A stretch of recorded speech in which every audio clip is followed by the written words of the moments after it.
Oi galera, tudo bacana? Eu sou a Andy do Mon Petit Poisson e dessa vez está rolando um vídeo na coluna O Mais Legal de. Para quem não sabe, essa coluna funciona da seguinte forma: todos os meses eu faço algumas resenhas para o blog. E aí, no final do mês, na verdade no início do mês seguinte, eu sempre faço uma votação dizendo qual daquelas resenhas vocês gostariam que virasse uma vídeo resenha. Na verdade é um bate-papo, eu vou falar um pouco mais dela, se ela for de uma série eu vou comentar um pouquinho dos outros livros, fazer um apanhado geral de tudo ali do que está acontecendo. Então, no mês de novembro, tivemos algumas resenhas, muitas resenhas no mês, e eu fiz uma votação, né? Perguntei para vocês qual daquelas resenhas vocês queriam que virasse esse bate-papo. E o livro, né, a resenha mais votada por vocês foi Sangue do Olimpo, que é o último livro da série O Heróis do Olimpo. Então eu vou falar um pouco deste livro, que na verdade faz parte de uma série e é o último livro da série. Então vou comentar um pouquinho também dos outros livros, para você pegar um apanhadão geral de tudo, o que levou a esse livro, essa finalização, né, os comentários, o que eu pensei de uma forma geral da série depois que a gente, né, que terminou o livro, depois que eu terminei. O que eu posso falar é o seguinte: eu não costumo dar spoiler, mas eu sei que tem gente que não gosta de saber de nada mesmo da série. Então, se você for uma dessas pessoas, eu vou falar pra partir de agora você esperar, desligar esse vídeo, assistir outra coisa. Porque assim, eu prometo, claro que eu não vou dizer nada, né, uau, não sei o que, mas às vezes comentando ao longo da série algumas coisas, as pessoas podem não gostar. Então não é um spoiler, mas tem gente que não gosta de saber de nada. Então, se for o seu caso, eu vou super entender. Depois que você ler toda a série, você volta aqui pra gente conferir. Bom, se não é o seu caso, eu vou começar então pelo último livro, depois eu volto, depois eu falo de novo, beleza? Sangue do Olimpo foi o último livro, foi a finalização dessa série. Foi um livro que, apesar de saber que não ia ser tão bom quanto o anterior, né, tão bom quanto a Casa de Hades, eu fiquei na expectativa de que ia fechar, uau, com mega, hiper, ultra, blaster, chave de ouro. Não foi o caso. Foi um livro que eu sabia que ele não ia ser tão cheio de aventura quanto o anterior. Era um livro de finalização, precisava contar algumas coisas, alguns detalhes que estava muito perdido ao longo da história. Mas, de uma certa forma, ele me lembrou o último livro dos Olimpianos, que é A Última Batalha. O último Olimpiano, não é? Ih, gente, agora me esqueci. É o último é o último livro da série anterior. Por quê? É a mesma ideia. A gente tem Gaia, só que lá era Cronos, e, né, acontecendo alguma coisa, o pessoal do acampamento tendo que salvar, e aí a gente entende por que aquele deus, né, tá despertando, o que ele pretende com aquilo, enfim. Foi bem parecido com o final da outra série. Então foi por isso que eu já sabia que não ia ser um livro tão cheio de ação. Na verdade, de um modo geral, essa série, ela foi muito Ctrl-C, Ctrl-V da série anterior. Muita gente vai falar, Andy, mas é um spin-off. Eu entendo que é um spin-off, eu sei que os personagens iam aparecer, eu sei que alguma coisa ia acontecer, mas se vocês lembrarem das resenhas que eu falei aqui no blog, eu sempre comentei isso. O primeiro livro dessa série, eu falei, gente, é muito Ctrl-C, Ctrl-V com Percy Jackson e os Olimpianos. Muito, né? O Ladrão de Raio. Eu falei, as mesmas ideias tinham momentos que eram muito parecidos. Se você pegasse os dois livros, vocês iam ver essas semelhanças. E isso foi uma coisa que me incomodou ao longo da série. Muitas pessoas falavam isso pra mim, muitas pessoas me comentaram também, e eu concordo. Apesar de eu ter gostado, apesar de entender que a série tem um lado bacana, porque ela mistura os gregos e os romanos, ela foi uma série muito repetitiva. E isso é até um medo, porque o próximo livro, a próxima série que o autor trouxer, eu já vou ficar pensando nessa que foi parecida, um pouco na Crônica dos Keynes, que, assim, de certa forma foi semelhante, né? Mas aí mudou um pouco a ideia. Então, o meu medo é que a partir de agora o autor siga numa linha e tudo que ele faça seja repetitivo. Espero que não seja isso que aconteça. Então, né, vamos lá. Bom, falando dos livros anteriores pra gente poder chegar no final. O primeiro livro, bem parecido, Ctrl-C, Ctrl-V, mas entrou uma coisa totalmente diferente. Esse livro, essa série, são múltiplos narradores. Vários narradores, não necessariamente um capítulo cada um. Às vezes um personagem fica 2, 3 capítulos, o outro fica 5, o outro fica 1 apenas. E isso foi bom e ruim. No último livro, por exemplo, isso pra mim foi um pouco ruim. Porque a narrativa, ela seguia uma linha, né? O cara tá ali, tentando, pensando por que ele tava naquela aventura, até onde ele tava, todas as coisas que tinham acontecido. Vinha uma espécie de batalhazinha, uma mini batalha, vou dar o meu melhor, e meio que finalizava aquilo. E aí vinha outro desde o início. Então, assim, às vezes você estava numa pegada muito boa, tá, da narrativa. A narrativa tinha passado por um momento muito interessante e uau, parava, meio que dava um corte, voltava tudo do início, porque o outro personagem narrava um outro ponto, ia vir mais ou menos a mesma ideia. Ele pensando porque ele tá ali, enfim, evolução, e aí que ele ia chegar na batalha pessoal dele. Isso foi cansativo nesse último livro, porque foi um livro com muito mais explicações do que os anteriores. Nos primeiros livros, a gente meio que entende isso, porque não tem essa esticada de acontecimentos. Os personagens, eles ainda estão entendendo o que eles estão fazendo. Então, essa variação não teve lá no início, no primeiro, no segundo livro, não muito.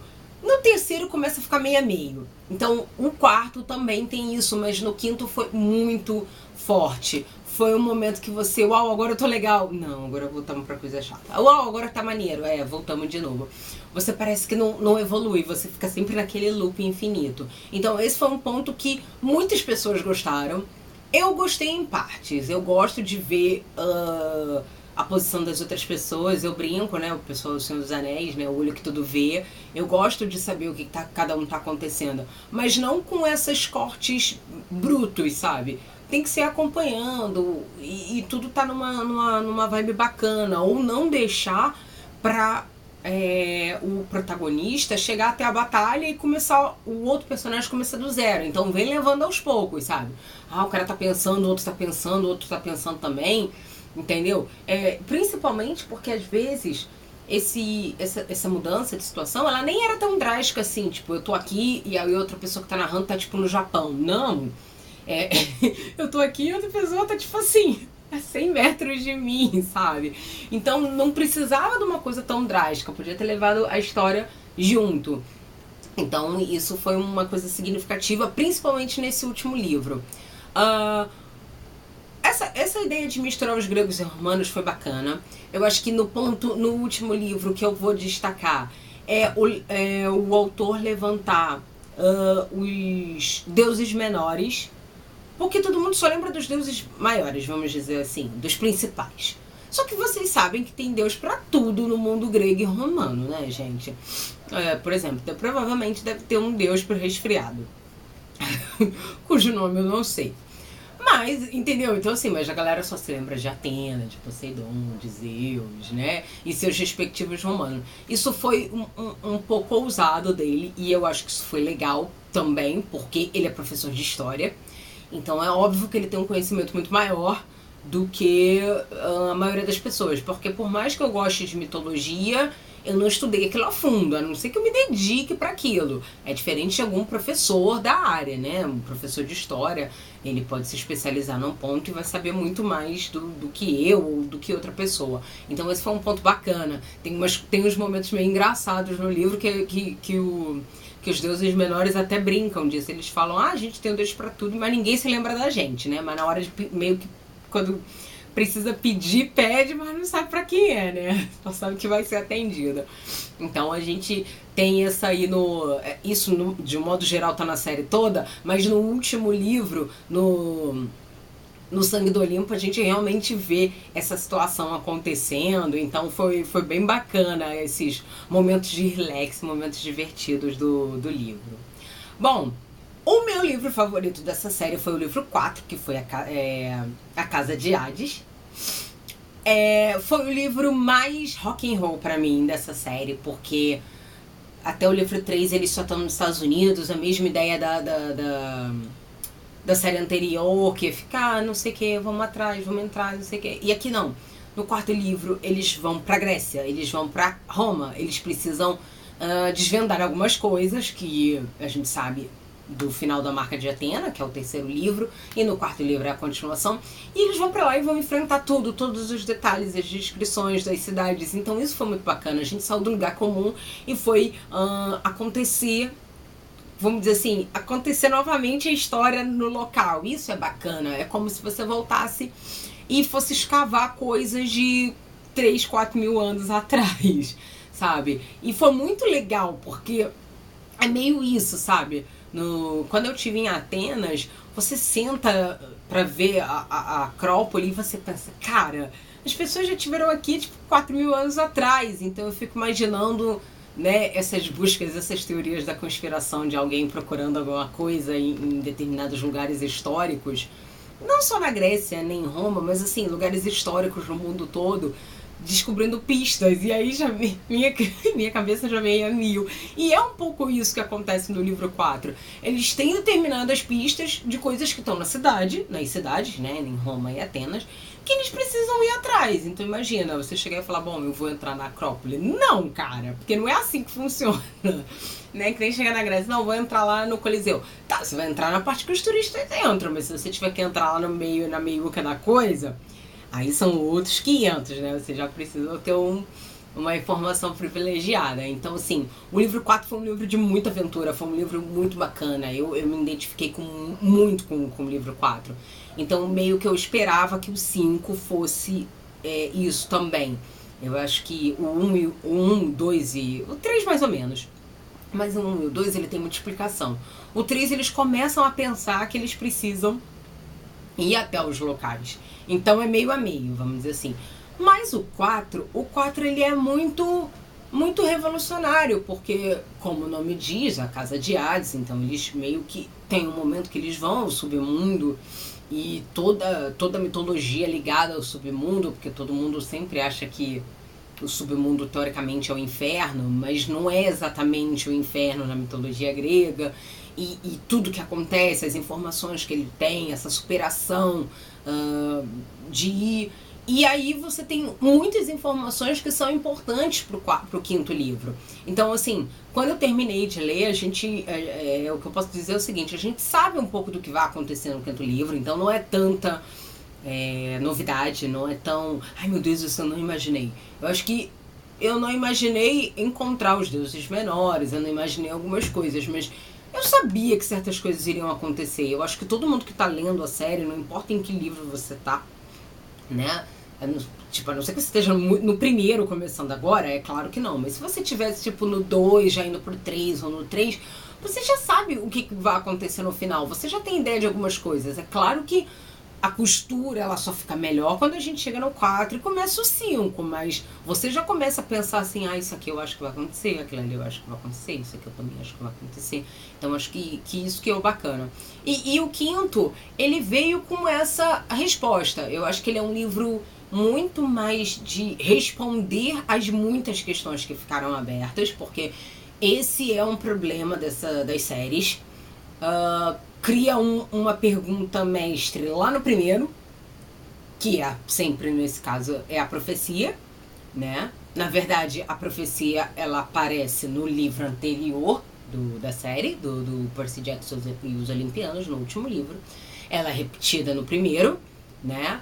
E essa profecia é o que rege os 5 livros. E ao longo de cada livro a gente vai tendo um assunto. Então, né, quem são, por que são, onde vêm, onde vão, né? E aí cada título do livro a gente pode mais ou menos imaginar o que está acontecendo. E aí essa história tem começo, meio e fim, né? Mas tudo que está acontecendo atrás vem junto, vem sendo explicado. Então o último livro, ele vem para trazer essas respostas, porque durante os 4 livros anteriores muita coisa fica aberta. A gente não tem resposta de quase nada. Isso é uma coisa muito ruim às vezes, porque você fica assim, tá, e aí? Vamos, evolui, explica, comenta. E nada, sabe? Você lê mais um livro e nada. Você vê mais personagens chegando e nada. E você fica, cara, quando é que isso vai terminar? Então, esse é o ponto. Ele termina nesse livro, tem muitas explicações, tem o fechamento das ideias. Não sei se o autor vai trazer mais coisas desse mundo. Eu espero que não, mas me surgiu uma dúvida, porque ele fala da próxima série dele. E o sobrenome do próximo protagonista é parecido, é igual ao sobrenome de um dos personagens do nosso mundo, então, do nosso mundo que eu falo do mundo da mitologia grega. Então eu não sei se ele vai trazer um link com esses dois ou se vai ser algo completamente novo. Eu agora fiquei na dúvida, ou se não tem nada a ver e eu só tô olhando o nome porque, sei lá, pode ser parente, primo, não necessariamente, né, pode ser um parente distante. E eu que tô viajando, ele gostou do sobrenome, quis replicar e não tem nada a ver com nada, entendeu? Enfim, às vezes a gente também... A gente cria umas teorias na nossa cabeça muito loucas. Então, eu acho que... Adoro mitologia grega. Eu leria 1000 livros, mas eu tenho que ser sincera e dizer que beleza, Sangue do Olimpo fechou bonitinho, fechou bacana. Vamos falar de outra coisa, pra gente não ficar repetitivo.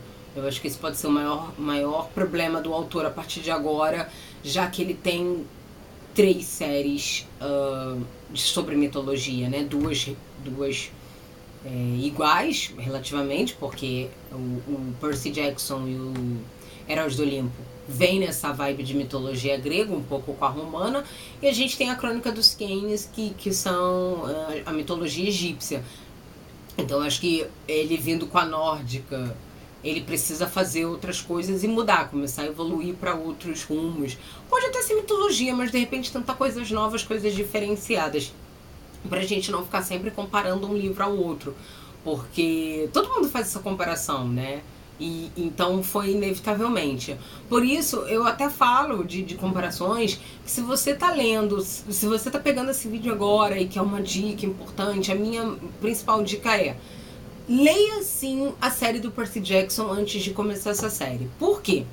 Porque se você pegar a série do Heróis do Olimpo, é claro que você vai entender. Você não vai deixar de entender porque você está começando o primeiro livro dessa série. O problema é que alguns personagens fazem parte da outra série, então a gente já entende, tem uma evolução ali de relacionamento que talvez você possa boiar um pouquinho. Mas o pior pra mim é que se você de repente pensar, eu gostei dessa série, quero voltar, você vai saber spoiler de tudo que tá acontecendo, entendeu? Você já vai saber o spoiler quando começar a pegar, sabe? Tem muita coisa. Então se você tá pensando nisso, tá nessa dúvida, você vira, eu gostei, tô achando legal, vale a pena? Eu indico pra vocês ler primeiro o Percy Jackson, os 5 livros, depois você pega Heróis do Olimpo pra você ler tudo na ordem, ler tudo na sequência e não ter problema com spoiler. Se você não tiver problema com isso, se você falar, gente, acho que Percy Jackson não é pra mim, acho que eu nunca vou ler, não quero ler e tal, vai na fé e beleza, embarca nessa aventura. Mas se você tiver um pensamento que talvez eu queira ler, eu aconselho a ler primeiro a série que deu origem a Heróis do Olimpo, pra você não pegar nenhum tipo de spoiler significativo na volta, né? Porque quando você começar a ler, é claro que você vai entender, você não vai boiar no assunto, mas se você quiser voltar, ou se você quiser uma coisa mais aprofundada, você precisa ler o anterior até pra entender. E muitas coisas você já vai começar a sacar. Por isso até que eu falei que tem um pouco de Ctrl-C, Ctrl-V, porque como você leu o primeiro, quando você for ler a continuação, né, essa série continuação, você vai ver, isso já tava lá e o autor já usou isso, sabe? Você vai ter esse sentimento também. Então, é isso. Bom, espero que vocês tenham curtido esse bate-papo, esses pensamentos loucos sobre Sangue do Olimpo, toda a série do Heróis do Olimpo e também um pouquinho de Percy Jackson e os Olimpianos, né? Eu gosto bastante. A primeira série não tá resenhada no blog, eu acho que só tem 1 ou 2 livros resenhados, só os últimos livros. Mas Heróis do Olimpo tá todo resenhado na Multiplicação, então convido vocês a ler resenha por resenha, né? Porque são momentos que eu li bem antes de fazer esse fechamento, né? Agora eu tô falando da série como um todo porque eu já li as coisas, mas nas resenhas estão aquele momento ali, eu terminei de ler, tô fazendo conspiração, né? Teoria pro que vem, mas o que eu li é isso. Então convido vocês a conhecerem um pouquinho mais dos outros livros, das outras resenhas dessa série e se divertir, beleza? Então é isso, espero que vocês tenham curtido esse vídeo. Se vocês curtiram, dê um curtir, tá aqui no cantinho da página. Se você ainda não está inscrito no canal do blog, se inscreva. Assim vocês ficam sabendo de tudo, né, que tá acontecendo, todos os vídeos novos que chegam no canal. Vocês são os primeiros a saberem, vocês recebem um e-mail bonitinho. Opa, alguém colocou, né, uma petição, colocou um vídeo novo pra vocês. E tem um monte de vídeos bacana, não só dessa coluna do Mais Legal D, mas também de várias colunas aqui que o Montpetpoção disponibiliza. Então é isso, espero que vocês tenham se divertido. Qualquer dúvida, qualquer sugestão, qualquer teoria da conspiração, pode comentar também, que a gente se diverte aí falando um pouquinho mais de Sangue do Olimpo. Super beijo, até o próximo O Mais Legal D. Tchau, tchau.